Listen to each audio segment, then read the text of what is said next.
Shalom, shalom. Give it all praise and all glory to the Most High. In today's video, I'm going to go over what a concubine is, or what is a concubine, because there was somebody who asked me if I could go ahead and make a video about what a concubine is.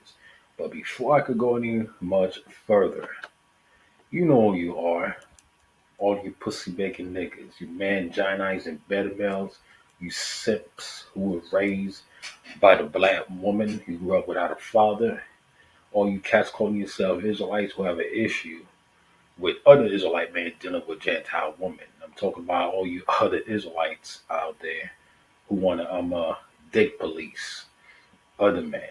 If you coming at me with any of these precepts that you see on the screen, you can read it for yourself. Okay, guess what? I've already done videos. You can check it out for yourself on my playlist on my channel, giving a proper understanding of all these different precepts.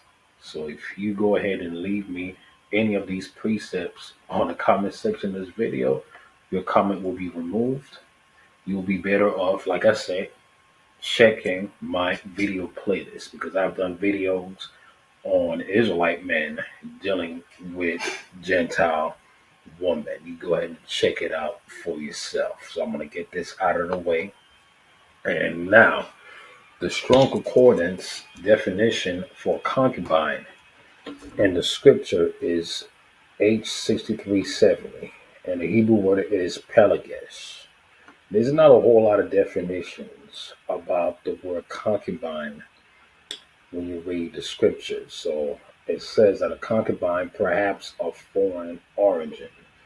The NASB translation says concubine, concubines, or paramours. Okay, and as you can see, all right, the Strong's Concordance at the end says also the same thing. The concubine, that was a word. That's the word that's being translated. The word means a paramour or pelagesh of a certain variation. A concubine, also masculine, a paramour, concubine, paramour. So they don't give you a whole lot. So now we're going to go in the dictionary. You see what a word concubine is. And like I said before, I've said it once and I've said it 1,000 times.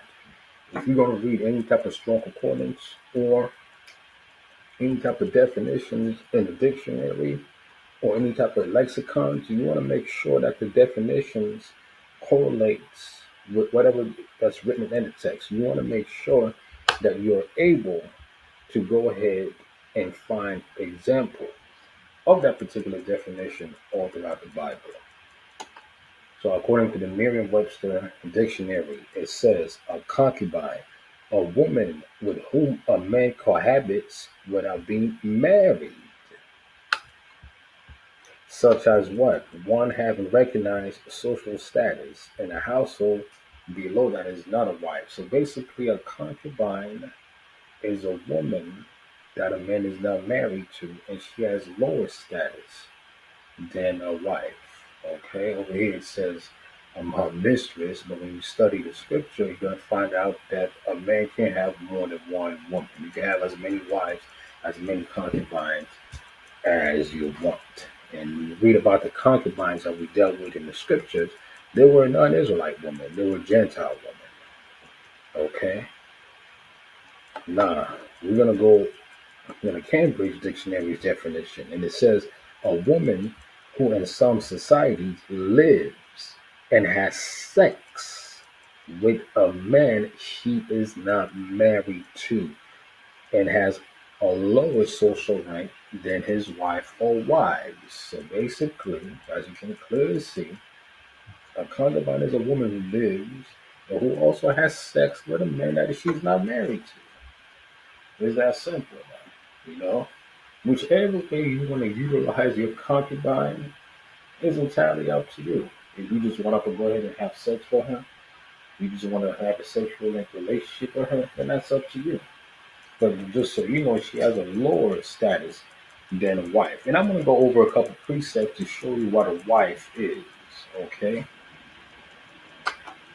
Now, according to muchdictionary.com, it says a concubine is a woman who cohabits with a man to whom she is not legally married to. You see that? Especially one regarded as socially or what sexually subservient or a mistress. Basically, a woman that you're just having sex with. I mean, whether or not you decide that you want to also spend the rest of your life with her and have seed with her, that's also entirely up to you. You see?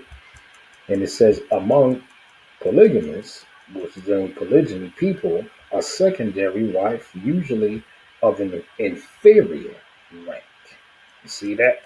And especially formerly in Muslim societies, a woman residing in a harem kept as by Sultan for what? For sexual purposes. I mean, you find a whole lot of these different examples all throughout scriptures of Israelite men dealing with these Gentile concubines. Now, I also read the definition of the word concubine. It also said, let me see, paramour. So we're going to find out what the word paramour means. The person you are having a romantic or a sexual relationship with, but are not married to. So you're not married to that particular person or that woman. You're having a romantic or sexual relationship with that particular individual. And this is on dictionarycambridge.com. In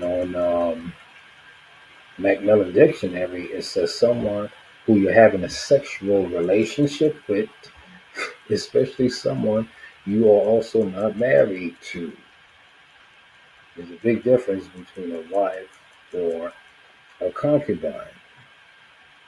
Now, over here on Merriam-Webster Dictionary, they said an illicit, which is a lie. There's nothing illegal about a man having a concubine because you study and read all throughout the text. And I want to show you a couple of, and I've done videos about this in the past, but I'm going to go over it today. It's just that I never did a video of what a concubine is. Number one, polygyny is permissible. A man can have as many women as he wish, but this is an illicit or secret lover. But this is totally wrong over here due to the simple fact that you can find a whole lot of examples all throughout the text. So I'm going to stop this video and I'm going to come back with the precepts, with the scriptures.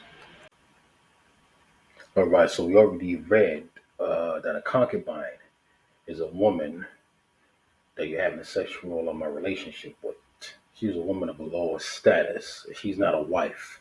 So I'm going to show you what a wife is. Deuteronomy 24, verse 1 and verse 4. And I already did a video on my channel in regard to that subject matter. And it says, when a man had taken a wife and married her, and it come to pass that she find no favor in his eye because he found some uncleanness in her, then let him write her a bill of divorcement and give it to her and send her out of his house. So you find any type of uncleanness with your wife, you give her a bill of divorcement, and you'll go ahead and put her away. And when she is departed out of his house, she may go and be another man's wife. That's crystal clear. And if the latter husband hate her, now if the latter husband hates her and write her a bill of divorcement and give it in her hand and send her out of his house, or if the latter husband died, which took her to be his wife, her former husband, meaning the first husband which sent her away, cannot take her again to be his wife. After that, she's now what? Defiled. For that is an abomination before the Yahweh. And I shall not cause the land to sin, which Yahweh thy power giveth thee for an inheritance. So if the woman has been with more than two men, guess what? She is not compatible or suitable at all for marriage. That woman has been defiled. It's that simple. Okay? So if a woman has been with more than two men, guess what? She's not a wife. And that's the majority of women today, including the woman of our nation, the Israelite woman, or the quote unquote black woman. And I'm going to go a little bit into that in just a few. So it says in Leviticus 21, verse 7, and dealing with the Levites, okay? They shall not take a wife that is what? A whore or profane. Neither shall they take put a woman put away from her husband, for she is holy unto his God. So the priests and the Levites were only ordained to marry what? Virgins. They were not to take a wife that was either a whore or profane. Deuteronomy 22, 28, 29.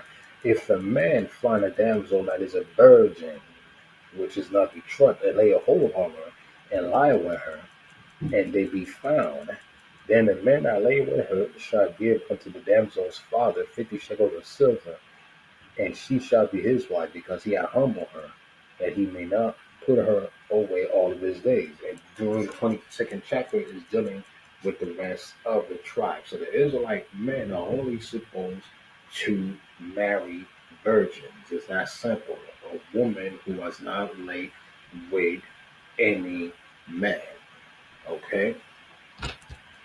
Now, there were now, for example, when you also go back and study Abraham, I believe in Genesis 25th chapter, he did ended up marrying his concubine. But that was before the Most High gave the laws to Moses. So once the Most High, I heard he established it, just like we read in Deuteronomy 24, and so on and so forth, the Israelite men are only supposed to marry virgins. A woman who has been with more than two men is not a wife. So you got all these women in Israel, all these so-called black women in Israel who claim that they're married, and you got all the rest of these men out there who claim that these women are wives, but yet they never took their virginities. Okay, so these women are not wives, but these women are also concubines. But I'm going to show that later on.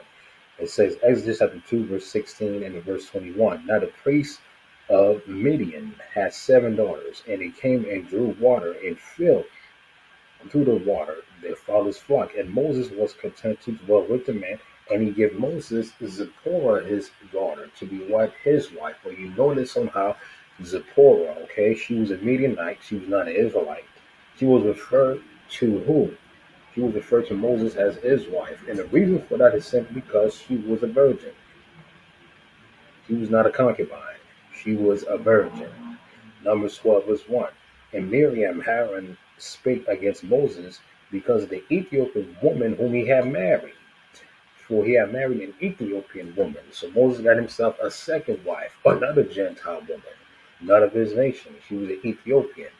And guess what? She was also never referred to as a concubine. And the reason why she wasn't referred to as a concubine is simply because she was a virgin, but she was a virgin of another nation. In Judges chapter 8, verse 30 and verse 31, and Gideon had 70 sons, and his body begotten, for he had what? Many wives. So these wives were virgins. And his concubine, which was not a virgin, she was a woman of another nation, and Shechem, she also bare him a son, whose name he called what? Abimelech. You see, it made a distinction over here between wives and concubines. He had lovers, women that he had sexual encounter with, a woman that he had sexual encounter with. You see that? Judges 19 verse 1. And it came to pass in those days, when there was no king in Israel, there was a certain Levite sojourn on the side of Mount Ephraim, who took him what? A concubine.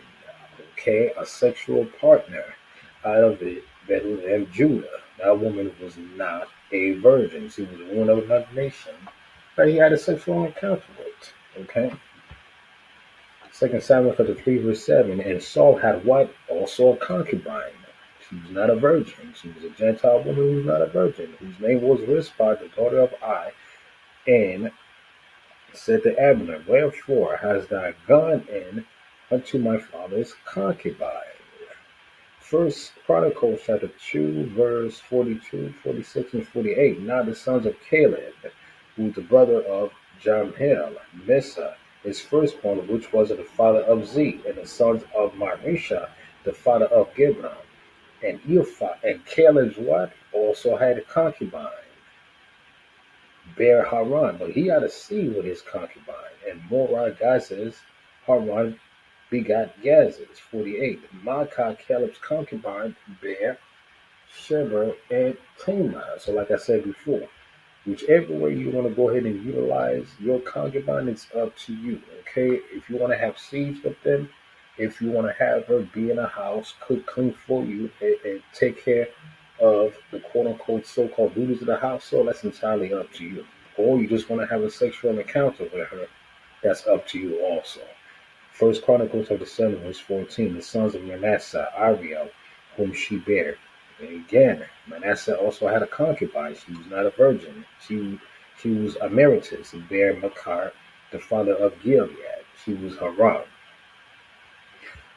2 Samuel 5 and 13. And David himself took more concubines. He had concubines and wives. Those wives were virgins, and those concubines were not. Out of Jerusalem, after he was come from Hebron, and there were yet sons and daughters born unto David. Second Chronicles chapter 11, verse 21. And Rehoboam, watch this, beloved Micah, who was the daughter of Absalom, above all his wives, and who his concubines. Also made another distinction between wives and concubines. He took 18 wives, 80 concubines, and begot 28 sons and 80 daughters. So he had seeds also with his concubine. Deuteronomy chapter 23, verse 17. And the reason why those concubines were Gentile women is simply because at that time Israel was in order. The Israelite woman was also in order, because when you read Deuteronomy 23 and 17, it says, there shall be no whore daughters of Israel, nor sodomite of the sons of Israel. For the most part, the daughters of Zion at that time were virgins, and they were in order. But today, on the other hand, 99.9% of our women, or the black women, are totally out of order, and they're not virgins. If they're over the ages of 18 and they've laid with more than two men, they're not suitable to be wives. They're concubines also. So today, the nigger woman is a concubine.